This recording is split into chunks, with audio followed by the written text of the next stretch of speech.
Immortal and Martial Dual Cultivation, episode 147. Untuk melihat video selengkapnya, sahabat bisa kunjungi playlist yang telah Sabta Novel sediakan. Yuk mari, kita berimajinasi bersama dan masuk ke alur ceritanya.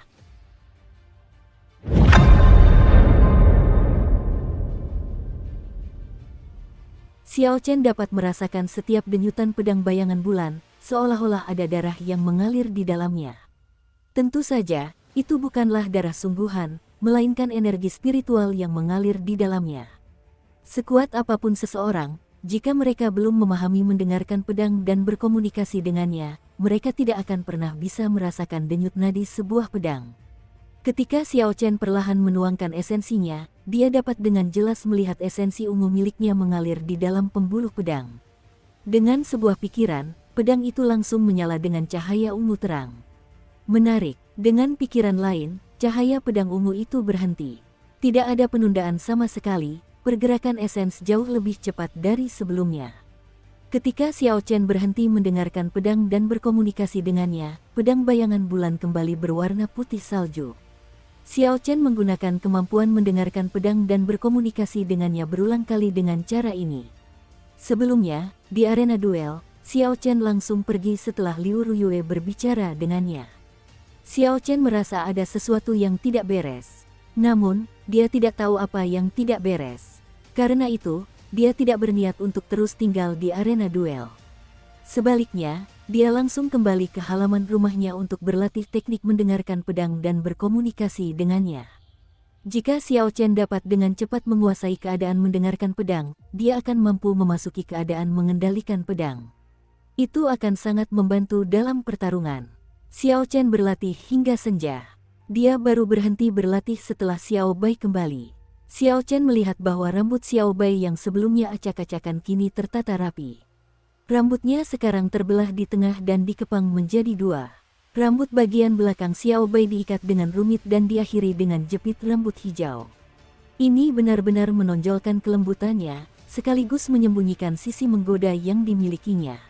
Sepertinya Xiao Meng telah mengerahkan banyak usaha untuk ini. Xiao Bai berdiri di samping dan tersenyum lembut. Kakak Xiao Chen, apakah kau sedang berlatih?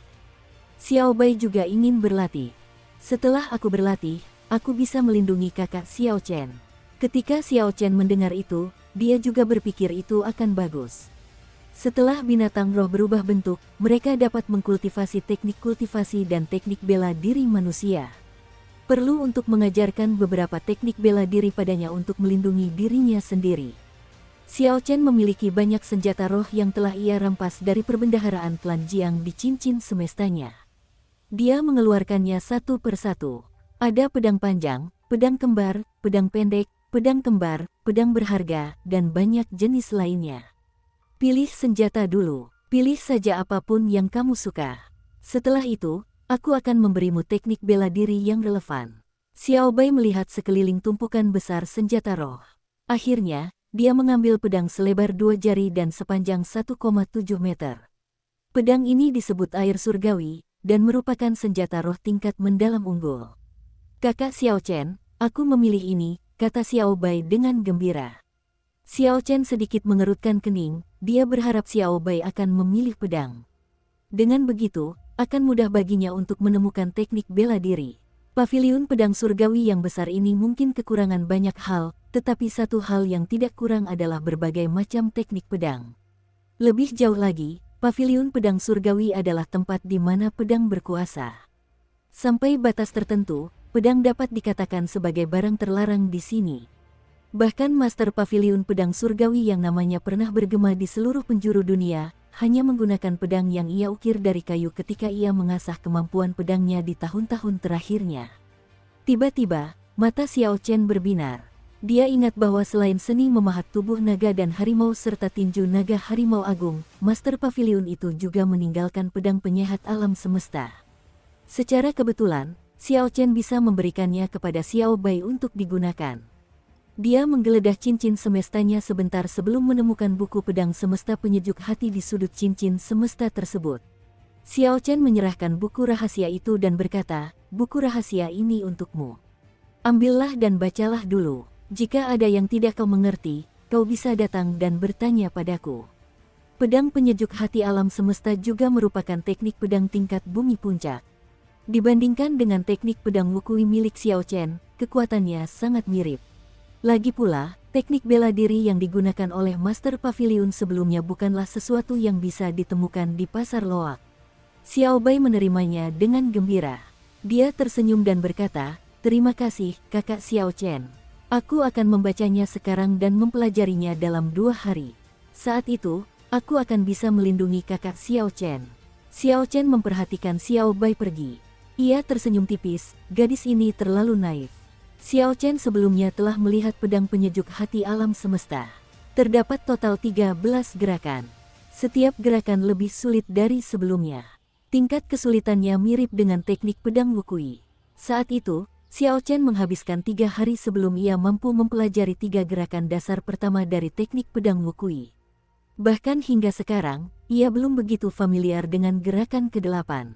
Ia bahkan tidak terpikir untuk berlatih gerakan ke-9. Bagaimana mungkin Xiao Bai bisa mempelajari ke-13 jurus pedang penyejuk hati alam semesta hanya dalam 2 hari? Waktu berlalu perlahan dalam kebosanan. Xiao Chen akan berlatih teknik pedang wukui di pagi hari, dan mendengarkan pedang serta berkomunikasi dengannya di siang hari. Di malam hari, dia akan mengolah mantra ilahi petir ungu, mempersiapkan diri untuk menembus lapisan ke-6. Waktu sangat terbatas, kecuali jika Xiao Chen perlu beristirahat untuk mencegah kelelahan yang menimbulkan masalah, dia akan menghabiskan seluruh waktunya untuk berlatih atau berkultivasi. Xiao Chen mengerahkan semua usaha ini, semuanya demi perang peringkat murid dalam akhir tahun yang akan berlangsung 1 bulan lagi. Hal ini dilakukan agar Xiao Chen siap menghadapi situasi tak terduga, untuk meraih juara pertama bagi puncak Qingyun, dan untuk membalas kebaikan Liu Ruyue. 6 hari kemudian, Xiao Chen sedang berlatih jurus ke-8 teknik pedang wukui, wukui mengungkap surga. Dia mengalami kesulitan menggabungkan wujud dan fenomena misterius tersebut, yang mencegahnya mencapai kesempurnaan agung. "Kakak Xiao Chen, aku telah mempelajari pedang penyejuk hati alam semesta," kata Xiao Bai dengan penuh semangat sambil bergegas menghampiri Xiao Chen. Ketika Xiao Chen mendengar ini, dia merasa sangat tercengang. Itu tidak mungkin. Dia belum pernah mendengar ada orang yang mempelajari teknik bela diri tingkat bumi puncak dalam waktu 6 hari sebelumnya. "Tunjukkan padaku agar aku bisa melihatnya." Xiao Chen memutuskan untuk memverifikasi kebenarannya. Xiao Bai mengangguk penuh semangat dan menghunus pedang air surgawi. Dia mengacungkan pedangnya dan sosok mungilnya yang anggun bergerak cepat di dalam hutan. Setelah itu, Xiao Bai memperlihatkan pedang penyejuk hati di hutan. Seketika, hukum alam tampak sedikit terdistorsi saat pedang itu bergerak. Pohon-pohon di sekitarnya mulai bergerak aneh. Namun, pohon-pohon itu tetap penuh vitalitas seperti sebelumnya, jadi ini bukanlah fenomena misterius. Seolah-olah terjadi perubahan besar di dunia, ruang angkasa telah terdistorsi dan menciptakan efek seperti itu. Ekspresi Xiao Chen mulai berubah serius. Dia melihat cahaya samar dan kabur muncul di pusar Xiao Bai saat cahaya pedang bergerak. Bentuk cahaya itu tampak seperti siluet pedang kecil. "Jantung pedang," seru Xiao Chen kaget. "Qian adalah langit dan Kun adalah bumi." Ketika pedang penyejuk hati alam semesta dieksekusi, ia menyatukan langit dan bumi ke dalam teknik pedang. Catatan, alam semesta dalam pedang penyejuk hati adalah Qian Kun dalam teks aslinya. Kata ini memiliki beberapa arti, salah satunya adalah alam semesta, pada dasarnya terdiri dari langit dan bumi. Arti lainnya adalah yin yang, karena langit dan bumi adalah kebalikan. Alam semesta dalam cincin alam semesta juga adalah Qian Kun. Setiap gerakan mengandung hukum alam, dan mengandung dao surgawi. Ketika dipraktikkan hingga mencapai kesempurnaan agung, gerakan-gerakan itu dapat membalikkan langit dan bumi, benar-benar mengubah hukum alam. Namun, inti dari pedang semesta penyejuk hati berfokus pada 2 kata, penyembuh hati. Yang dimaksud dengan penyembuh hati adalah menggunakan kekuatan semesta untuk menempa jantung pedang yang tak tertandingi dan sangat tajam. Sejauh yang Xiao Chen ketahui, jumlah orang yang mampu berlatih pedang penyejuk hati hingga mencapai kesempurnaan agung sangat sedikit. Namun, ada beberapa pendekar pedang yang berhasil mencapainya.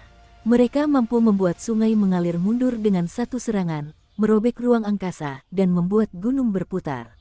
Namun, Selain orang yang menciptakan teknik pedang ini, Xiao Chen belum pernah mendengar ada orang lain yang berhasil menempa jantung pedang menggunakan teknik pedang ini. Ke-13 jurus pedang penyejuk hati alam semesta dieksekusi oleh Xiao Bai sekaligus.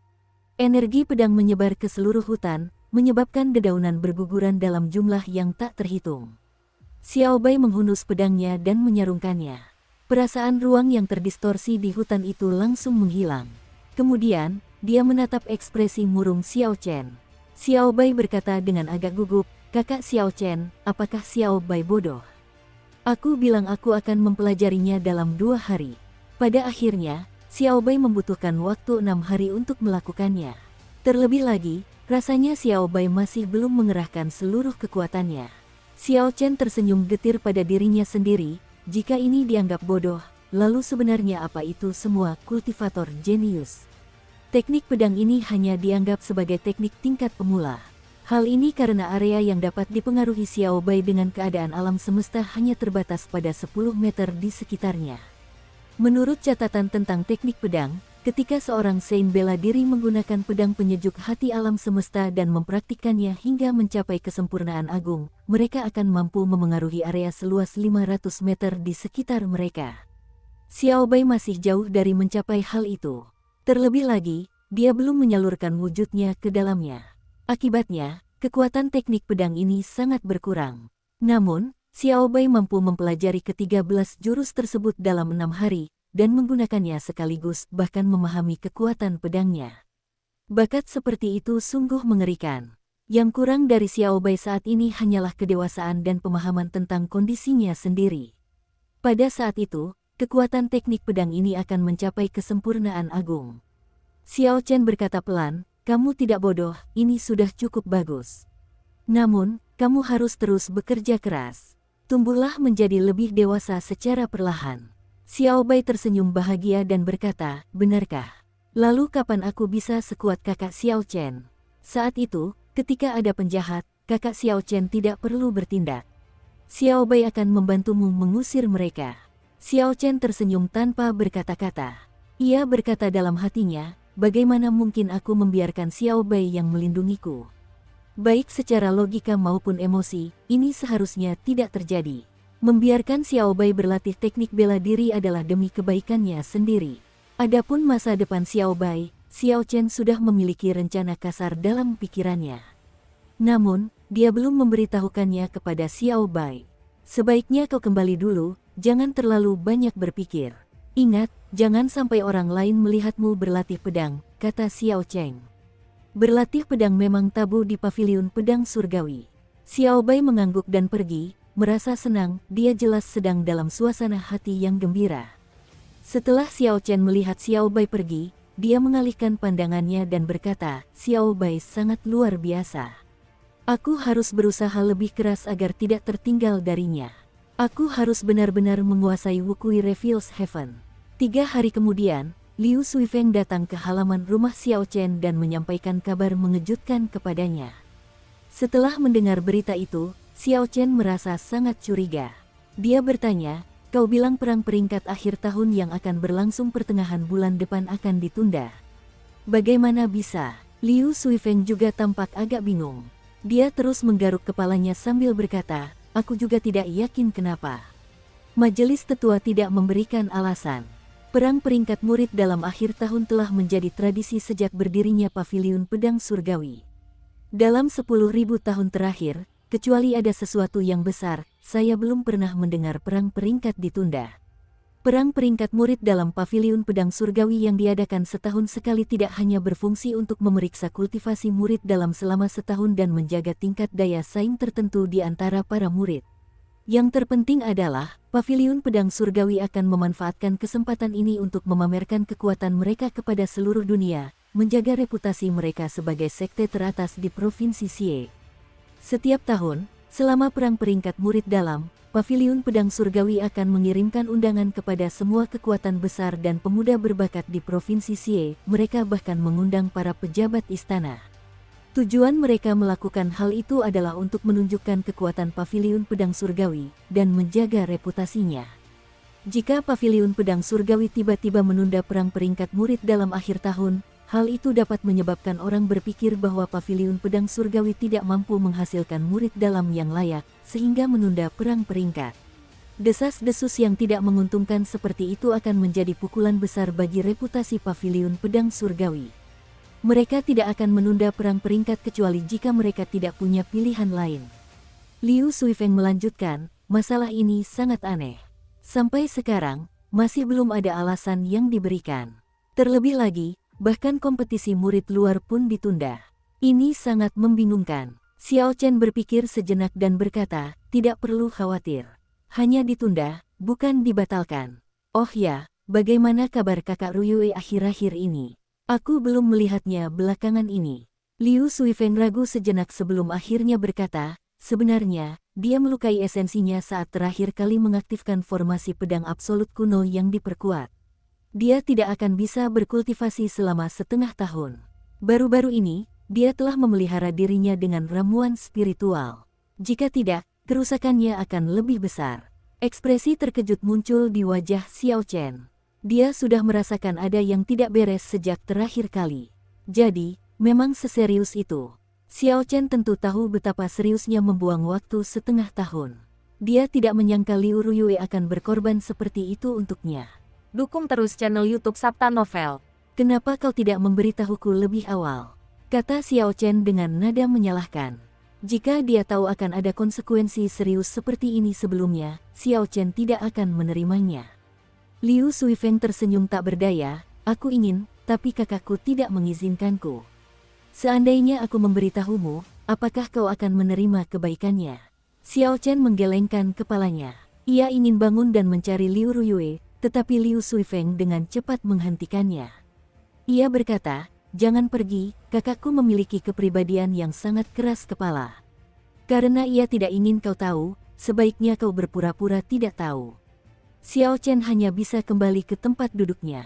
Keduanya mengobrol sebentar lagi sebelum Liu Suifeng berdiri dan pergi. Xiao Chen sebenarnya tidak terlalu mempermasalahkan penundaan perang peringkat. Asalkan tidak dibatalkan, itu tidak masalah. Lagi pula, dia tidak terburu-buru untuk meninggalkan puncak Qingyun. Namun, kenyataan bahwa Liu Ruyue menyia-nyiakan setengah tahun kultivasinya membuat Xiao Chen merasa gelisah. Jika dia tidak mampu memahami niatnya saat ini, dia akan menjadi orang bodoh. Manusia memiliki 7 emosi dan 6 keinginan. Tak seorang pun dapat benar-benar melepaskan diri dari semua itu saat masih berada di dunia fana. Namun, bagaimana mungkin Xiao Chen berpura-pura santai saja? Kini sudah malam. Xiao Chen berhenti berlatih dan melompat keluar dari halaman rumahnya. Sekali lagi, ia sampai di sebuah pohon besar di luar halaman rumah Liu Ruyue. Cahaya bulan yang indah menyinari tanah. Liu Ruyue berada di halaman, melakukan hal yang sama seperti yang dilakukannya di masa lalu, berlatih teknik pedangnya. Cahaya pedang bergerak kemana-mana, energi yang kuat memenuhi tempat itu. Setelah Liu Ruyue naik ke tingkat Raja Bela Diri, ki pedangnya jelas menjadi lebih halus daripada sebelumnya.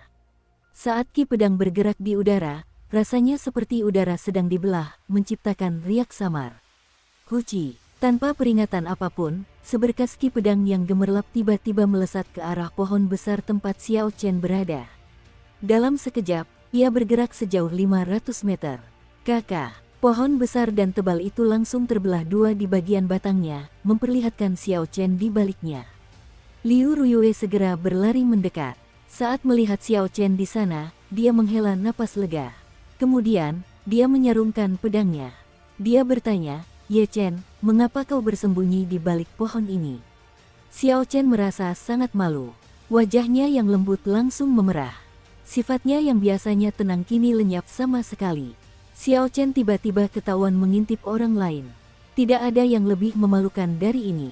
Xiao Chen berdiri di atas pohon yang patah dan tergagap-gagap lama sebelum berkata, benar. Mengapa aku bersembunyi di balik pohon ini?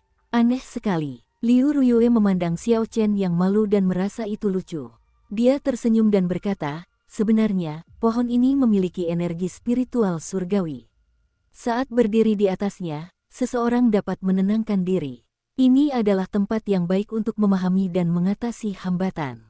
Ye Chen, kau sedang memahami teknik bela diri, kan? Xiao Chen perlahan menenangkan diri dan tersenyum, ya, benar. Ruyue, Aku tidak menyangka kau tahu rahasia ini. Pohon ini memang sangat berguna. Aku hampir berhasil mengatasi hambatan yang kuhadapi. Liu Ruyue memperlihatkan senyum nakal di wajahnya yang menawan. Kemudian, dia berkata dengan serius, "Kalau begitu, aku harus meminta maaf padamu. Seharusnya aku tidak mengganggumu tadi. Aku bahkan telah menghancurkan kayu spiritual ini. Aku benar-benar menyesal." Nada suara Liu Ruyue menenangkan kepanikan Xiao Chen. Dia tersenyum tipis dan berkata, "Tidak masalah. Setelah pohon itu patah, energi spiritual akan bocor keluar. Itu bahkan lebih baik untuk menembus hambatan. Hanya saja pohon ini akan tidak berguna di masa depan." Liu Ruyue mengangguk dan berkata, "Kalau begitu, kamu sebaiknya tetap di atas sana dan fokus memahami. Aku akan datang dan mengecek keadaanmu besok pagi." Xiao Chen merasa sangat malu di dalam hatinya. Pohon ini sebenarnya tidak memiliki energi spiritual. Jika dia berdiri di sini sepanjang malam, akan sulit untuk menahannya, bahkan jika dia tidak perlu bergerak. Huci! Xiao Chen melompat dari pohon yang patah dan mendarat dengan lembut di depan Liu Ruyue. Liu Ruyue mengangguk sambil tersenyum, "Pahlawan muda Ye, mengapa kau tidak melanjutkan pemahamanmu?" Xiao Chen tersenyum malu-malu, "Ruyue, tolong jangan menertawakan saya." Liu Ruyue tetap tertawa terbahak-bahak dan berkata, "Baiklah, aku akan berhenti mengolok-olokmu. Masuklah." "Ada apa?" Setelah mereka tiba di halaman Liu Ruyue dan duduk, Xiao Chen menceritakan kepadanya tentang apa yang dikatakan Liu Suifeng kepadanya mengenai penundaan perang peringkat.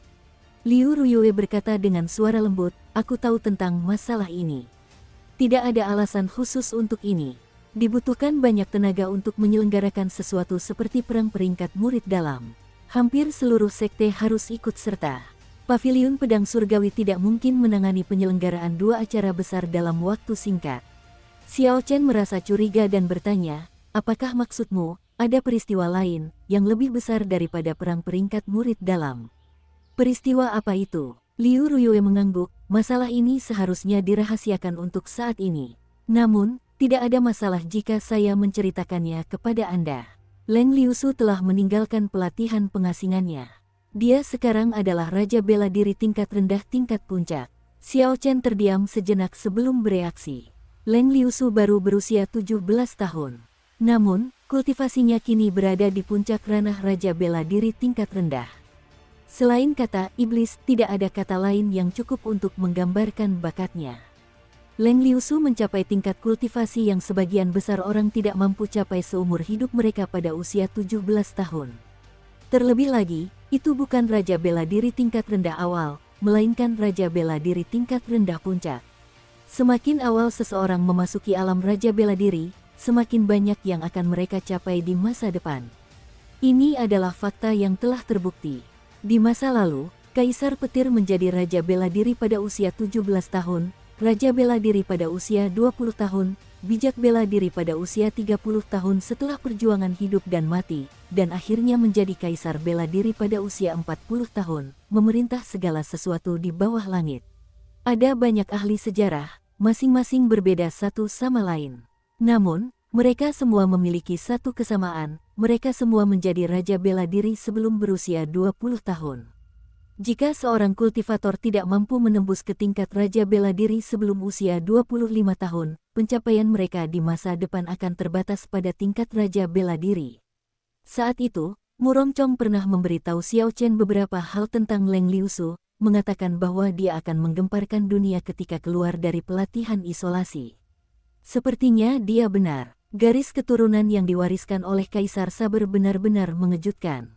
Liu Ruyue melanjutkan, tetua pertama telah mengirim seseorang untuk memberitahu 3 tanah suci.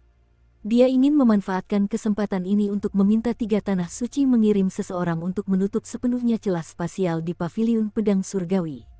Apakah orang-orang dari 3 tanah suci akan datang? Xiao Chen akhirnya mengerti mengapa mereka menunda perang peringkat murid dalam akhir tahun.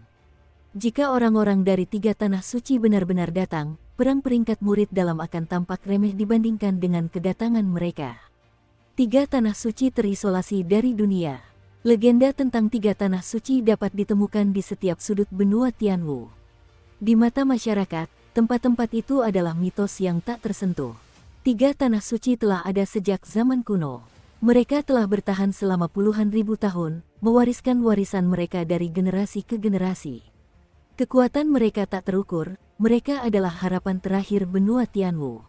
Sudah banyak peristiwa yang diketahui dalam sejarah di mana tiga tanah suci memimpin umat manusia untuk mengusir ras iblis, membantu umat manusia bertahan hidup. Kedatangan tiga tanah suci pasti akan mengejutkan seluruh negara Qin Raya. Ketika itu terjadi, semua klan dan sekte bangsawan di negara Qin Raya harus datang dan memberi penghormatan. Jika para jenius dari berbagai kekuatan dipandang baik oleh penduduk tiga tanah suci, mereka akan memperoleh kekayaan besar bagi diri mereka sendiri. Dengan tanah suci yang melindungi mereka, status mereka akan meningkat. Entah mengapa, tiga tanah suci, Istana Gairah Phoenix, Gerbang Bela Diri Ilahi, dan Kota Kaisar Putih memberikan Xiao Chen perasaan jijik secara naluriah. Terlebih lagi, dia adalah seorang ascender, jadi dia tidak merasa kagum terhadap tempat-tempat itu. Karena itu, dia tidak terlalu tertarik pada tempat-tempat tersebut. Namun, kesempatan untuk melihat kekuatan orang-orang dari tanah suci ini sedikit menarik minat Xiao Chen.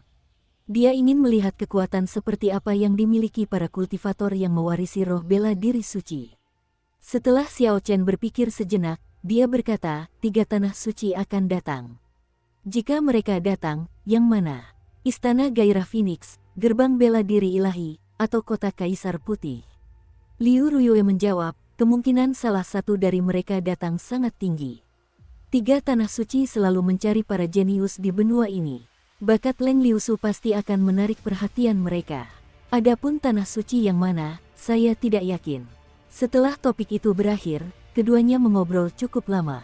Ada beberapa kali Xiao Chen ragu-ragu dan ingin bertanya padanya tentang kehilangan waktu kultivasi selama setengah tahun. Namun, ia berhasil menahan dorongan tersebut. Karena Liu Ruyue tidak ingin mengatakannya, Xiao Chen akan memendamnya dalam hati. Cukup baginya untuk mengetahuinya. Langit malam perlahan semakin gelap, Xiao Chen bangkit dan pamit, aku pulang dulu. Apapun situasinya, aku akan meraih juara pertama dalam perang peringkat untuk puncak Qingyun. Liu Ruyue tersenyum lembut dan berkata, kalau begitu, saya ucapkan terima kasih terlebih dahulu. Namun, lain kali jika Anda datang mencari saya, langsung saja masuk. Meskipun ada banyak pohon di sini, tidak semuanya memiliki energi spiritual. Xiao Chen tersenyum tipis, tidak perlu lagi, aku sudah mengatasi hambatanku. Bagiku, pohon-pohon itu tidak lagi penting. Setelah Xiao Chen berbicara, mereka saling bertukar pandangan dan tersenyum lembut. Mereka saling memahami tanpa kata-kata. Bagi Xiao Chen, pohon itu memang sudah tidak penting lagi.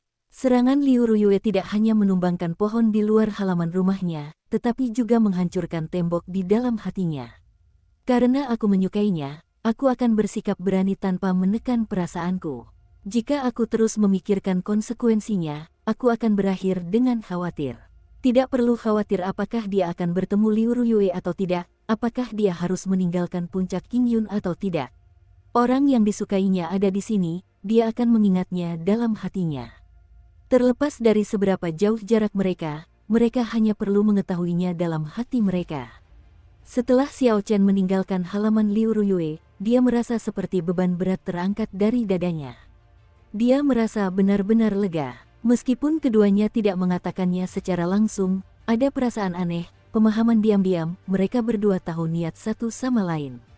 Saat Xiao Chen perlahan berjalan di jalan setapak pegunungan di dalam hutan, dia mendongak ke arah bulan. Senyum tipis muncul di wajahnya. Pada hari-hari berikutnya, selain bekerja keras dalam kultivasi, Xiao Chen selalu menyempatkan waktu untuk datang ke halaman Liu Ruyue di malam hari. Keduanya membicarakan segala hal, tidak ada yang tidak mereka bicarakan, mereka hanya menikmati percakapan yang mereka lakukan satu sama lain. Namun, hal yang paling sering mereka bicarakan adalah pemahaman mereka tentang jalan bela diri.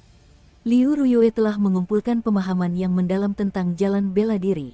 Dia memiliki pengalaman menembus ke tingkat Raja Bela Diri 2 kali. Dia memberitahu Xiao Chen semua hal yang perlu diperhatikan tanpa melewatkan satu pun.